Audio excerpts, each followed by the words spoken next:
Hi again, everyone, from Cedar Rapids. I'm Bob Ask with another chapter of my story. My life in the context of history. In history, as I lived it, as I studied it, and as I taught it. Today, for vignette number 10, I've entitled my talk, Put Me In, Coach, I'm ready to play today. Look at me, I can be Centerfield. Guess what we're going to discuss? We're going to talk baseball. Put me in, Coach. I can play Centerfield, that wonderful song about baseball. I've always said down through the years, I coached football the most. I played basketball the most. I loved baseball the most. You say now, how could that be? Did you say that correctly? You see, I coached football for 34 years. That's a long time. I played college basketball for 4 years and then a little AAU. I only played baseball, and it was mostly softball, as a little kid in the neighborhood or at Garfield School. How could that be then? Well, baseball had the jump on those other two sports when it came to national acclaim, national headlines, the nation overall. So with that situation, baseball had a head start and became lodged in my favoritism ever since. You'll see today in my life story why it was Willie, Mickey, and the Duke for all these years. After considerable reflection, I've come up with 5 reasons why baseball is number 1 with me. Back again we go to those 1930s when I was a boy in elementary and in my neighborhood in Ottumwa, my playing grounds for all the big scores, the sports. I played them all equally as a little kid. Football, basketball, baseball. How then did baseball become number 1? In the news, as I've alluded to. It was way ahead of the other two sports in national recognition. Oh, eventually, college football and professional football and the others would come along, but they were way behind. Baseball had a head start on those other two in my thinking. As I noted in an earlier vignette, I heard and read about baseball, all these little books that I have in my possession still today. As I noted earlier, it was that 1934 World Series when the Cardinals edged out the Tigers, and I was a Tiger fan for a while, and then the Yankees took over number 1 in my heart, probably mainly because my dad was a Yankee fan. And then somehow, later on, I became a Cub fan. Cavaretta, Herman, Jurgis, Hack. I can still name their starting 6 or 7 pitchers and bullpen, I became an avid Cub fan. And now, where I live, like in Ottumwa, you see, Ottumwa in southern Iowa was on the borderline. Everyone there seemed to be either a Cardinal fan or a Cub fan. Ottumwa was split about 50-50 there. Together they kind of stole the show. But what are the other reasons besides baseball's head start? Football, collegiately, started to take over some of my attention in the late 30s, going up to Niall Kinnick and the Ironmen of 39. I started to watch Iowa Hawkeye basketball. And so eventually I knew there were some outstanding pro football players like Bronco Nagurski and Pug Lund and those guys long after Red Grange.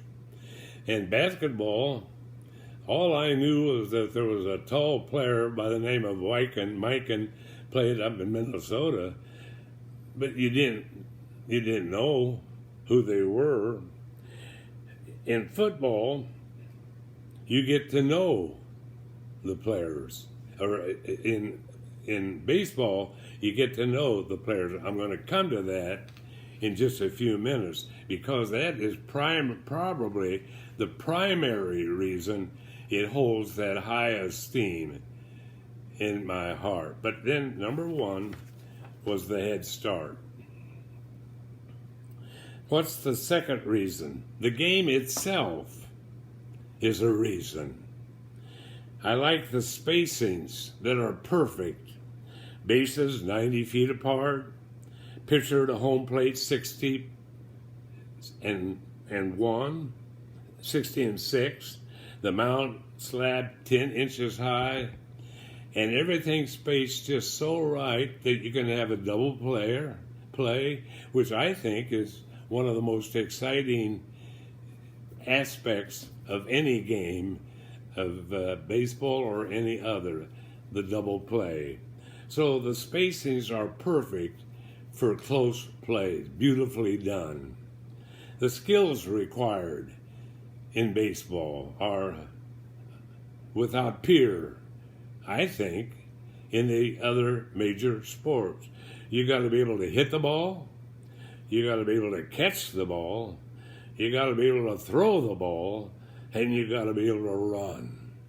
Well, the game itself is one reason for being my favorite. And then there's the physical setting. It's outdoors, green grass, the ballparks, beautifully put together, and yet each with its own unique configuration, which adds charm to the game. That yellow bridge at Pittsburgh, that wall at Camden Yards, the arch down in St. Louis, the green monster at Fenway Park, and of course the ivy at Wrigley Field. And it's interesting to note that with all the new stadiums and all the amenities, what are the two favorite ballparks? Wrigley Field and Fenway Park. So it's the physical settings. They're all unique, and yet there are some minimums. The wall to center field has to be 400 yards out there, and the two right and left has to be 325. But other than that, there can be all kinds of configurations to try to figure out where that ball is going to land. Another reason I like baseball is the environment. Have you ever noticed and realized that unlike other sports, the crowd is mixed? There's no one section for this team or the visiting team, and they seem to get along really, for the most part. And the crowd is mixed.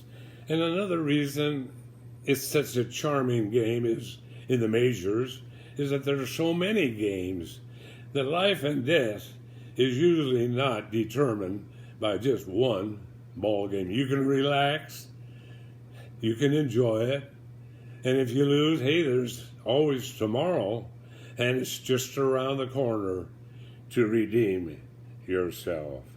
And then there's the food. Yes, the hot dogs.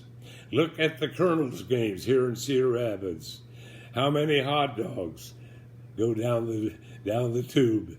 And they say thousands of hot dogs are sold at a typical Major League Baseball game.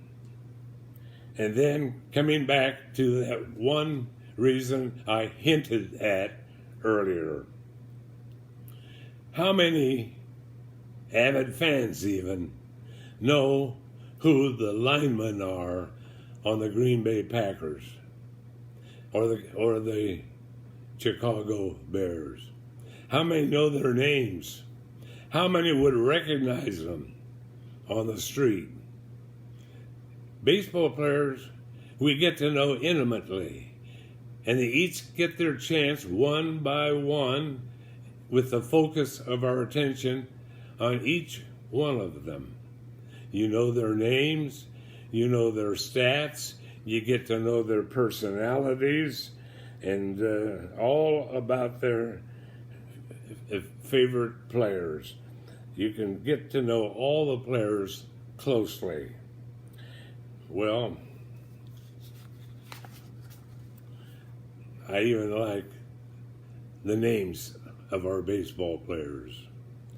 What other sport has Louis Aparicio, Cookie Lavagetto, Minnie Minoso, Coco Crisp, Tony Cuccinella, and my favorite, that long-time player years ago, Vanlingo Mungo. Have you ever heard of him? Favorite names. Now, I'm going to conclude my vignette on baseball, as we're talking baseball today, and see what you think about my favorites and my so-called all-star team. As I go along, think with me and see where you agree, where you disagree, because at the conclusion of our vignette today, I'm going to pose a question for you and want you to respond to me Facebook-wise if you choose to do so. I want to note two qualifications before I give you my selection. I excluded Babe Ruth because he has to be number one and above everybody else. Why? Because he was a great pitcher and player, one of the very best at both. And so you have to put Babe Ruth sort of in a special position. When I started following baseball, Babe was just kind of bowing out. So I never really got to know Babe, but he has to be number one. And then I'm going to leave out three other great players, Hall of Fame players, maybe the greats in their particular position. I'm leaving out three of them: Bonds, Rose, and Clemens, because of the problems that ensued in their careers. Barry Bonds, Pete Rose, and the great Red Sox pitcher, Roger Clemens. So with those three set aside, are you ready? I'm going to present my all-star team. You see what you think, and then along with each position, I'm going to give you my sentimental team that goes back to just sheer affection. Who's my catcher? Well, it came down in my thinking to Yogi Berra and Johnny Bench. Who would you choose, Yogi or Johnny Bench? Well, I followed Yogi's advice. When I came to the fork of the road, I chose it. I chose Johnny Bench. Bench ekes out Yogi regardless of his funny saying. First base, by the way, there are some other good catchers. I remember Mickey Cochran as one of the greats, and Ernie Lombardi, and some other great catchers. But we move on to first base. Lou Gehrig claims both spots. All-time and also sentimental favorite, the Iron Man. Oh, there's Killebrew, and there's Trotsky, Cleveland, our own Cedar Rapids, Norway product, and other Greenberg of Detroit, sentimental runner-ups, but Gehrig gets both spots in my selection. And here we have that day when, sadly, as a young man, Lou Gehrig said goodbye to the fans at Yankee Stadium with his incurable disease. Lou Gehrig, the Iron Man. At second base, Joe Morgan over Ryne Sandberg. That's a close one.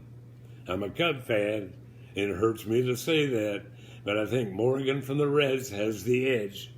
And then for my sentimental favorite, going back to 1934, Charlie Gehringer of the Tigers. At shortstop, well, we've got some good ones here. We've got Ozzie from the Cardinals. We've got Cal Ripken from Baltimore. But I have to choose this one here.